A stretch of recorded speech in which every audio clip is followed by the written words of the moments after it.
March 3ನೇ ತಾರೀಕು evening ಸುಮಾರು 8 ಗಂಟೆಗೆ ಬಸವ ಕಲ್ಯಾಣ ಟೌನ್ಗೆ ಸೇರುವ ಯಾತ್ರಿ ನಿವಾಸ್ ಪಾರ್ಕ್ ಅಲ್ಲಿ ಇಬ್ಬರು ಹಿರಿಯರು ವಾಕಿಂಗ್ ಮಾಡ್ತಾ ಇರ್ತಾರೆ.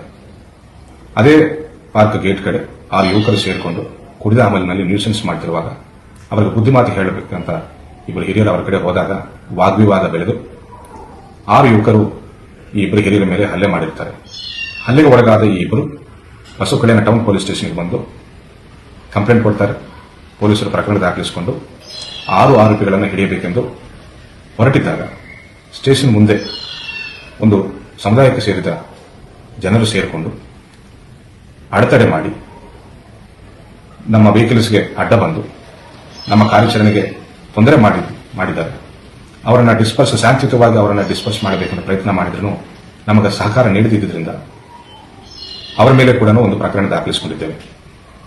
ಮೊದಲನೇ ಪ್ರಕರಣ ಹಲ್ಲೆ ಮಾಡಿದ್ದ ಆರೋಪಿಗಳನ್ನು ಅದೇ ದಿನ ನೈಟ್ 5 ಜನರನ್ನ ನಾವು ಹಿಡಿದು ನ್ಯಾಯಾಂಗ ಬಂಧನಕ್ಕೆ ಒಪ್ಪಿಸಿದ್ದೇವೆ. ಇನ್ನೊಬ್ಬ 6ನೇ ಆರೋಪಿಯನ್ನು ಕೂಡ ಹಿಡಿದು ನಾವು ಸದ್ಯ ಜುಡಿಷಿಯಲ್ ಕಸ್ಟಡಿಗೆ ನಾವು ಒಪ್ಪಿಸ್ತಾ ಇದ್ದೇವೆ. ಅದೇ ರೀತಿ 2ನೇ ಪ್ರಕರಣದಲ್ಲಿ ಭಾಗಿಯಾದವರನ್ನ ಸಿಸಿಟಿವಿ ಮುಖಾಂತರ ನಾವು ಪತ್ತೆ ಮಾಡಿ ಅವರ ಮೇಲೇನೂ ಕೂಡ ನಾವು ಕಾನೂನು ಕ್ರಮ ಜರುಗಿಸ್ತಾ ಇದ್ದೇವೆ. 2 ಎಫ್ಐಆರ್ಗಳನ್ನು ದಾಖಲಿಸಿಕೊಂಡು ಇನ್ವೆಸ್ಟಿಗೇಷನ್ ಪಾರದರ್ಶಕವಾಗಿ ನಾವು ಮಾಡ್ತಾ ಇದ್ದೇವೆ. ಅದೇ ರೀತಿ ಈ 2 ಪ್ರಕರಣಗಳಲ್ಲಿ ಕೂಡ ಎಲ್ಲಿನೂ ಯಾವುದೇ ರೀತಿಯ ಕೋಮು ಆಯಾಮವಿಲ್ಲ ಅಂತ ನಾನು ಹೇಳ್ತಾ ಇದ್ದೇನೆ. ಬಸವ ಕಲ್ಯಾಣ ಸದ್ಯ ಸಿಚುವೇಶನ್ ನಾರ್ಮಲ್ ಇದೆ. ಅದೇ ರೀತಿ ಬೀದರ್ ಜನತೆಗೂ ಪ್ಲಸ್ ಬಸವ ಕಲ್ಯಾಣ ಜನತೆಗೂ ಶಾಂತಿ ಕಾಪಾಡಲು ಪ್ಲಸ್ ನೆಮ್ಮದಿಯಾಗಿರಲು ನಾನು ವಿನಂತಿಸಿಕೊಳ್ತಾ ಇದ್ದೇನೆ.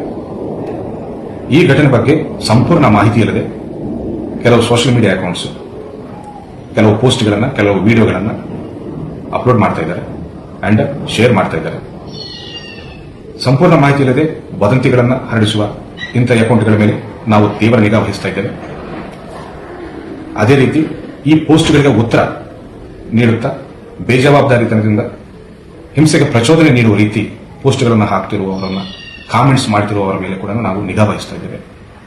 ಅಂತವರು ಬೀದರ್ ಜನರಾಗಲಿ ಅಕ್ಕಪಕ್ಕದ ಜಿಲ್ಲೆಗಳವರಾಗಲಿ ಬೇರೆ ರಾಜ್ಯದವರಾಗಲಿ ಈ ರೀತಿ ಹಿಂಸೆಗೆ ಆಸ್ಪದ ನೀಡುವಂತಹ ಪೋಸ್ಟ್ಗಳನ್ನು ಹಾಕುವವರು ಎಲ್ಲರ ಮೇಲೂ ನಾವು ಕಾನೂನು ಕ್ರಮ ಜರುಗಿಸ್ತೇವೆ, ಕಠಿಣ ಕ್ರಮ ಜರುಗಿಸ್ತೇವೆ. ಅವರು ಯಾವುದೇ ಜಿಲ್ಲೆಯವರಾಗಲಿ ಯಾವುದೇ ರಾಜ್ಯದವರಾಗಲಿ ಅವರನ್ನು ಇಲ್ಲಿವರೆಗೂ ಎಳೆತಂದು ಅವರ ಮೇಲೆ ಕಠಿಣ ಕಾನೂನು ಕ್ರಮ ಜರುಗಿಸ್ತೇವೆ ಅಂತ ಹೇಳಿ ಎಚ್ಚರಿಕೆ ನೀಡುತ್ತೇವೆ.